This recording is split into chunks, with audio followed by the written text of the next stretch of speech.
पाकिस्तान रे पीएम इमरान खान सिंह माहिल इस्लामाबाद रे मित मारांग रैली तहे कांताया जहाँ रे अपोजिशन चितान रे काथा टेरांग लेदाय इमरान खान लेके जे व्हाइट कॉलर क्रिमिनल को खती तेगी पाकिस्तान रेन हर को रेंगे इदी कना साथे लेके दे अपोजिशन को पेगेल सेरमा खन पाकिस्तान को लूटोवेदा।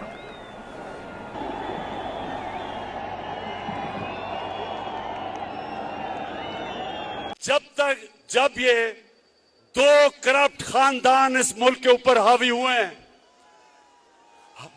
हर चीज में हम पीछे रह गए। सारे बर्रे-सगीर में हिंदुस्तान आगे निकल गया। 90 तक हम हिंदुस्तान से आगे थे, ह्यूमन डेवलपमेंट में आगे थे, यहां खुशहाली ज्यादा थी, गुर्बत कम थी। बांग्लादेश से हम इतना आगे थे कि कोई तस्वर भी नहीं कर सकता था कि बांग्लादेश भी एक दिन हमारे से आगे निकल जाएगा।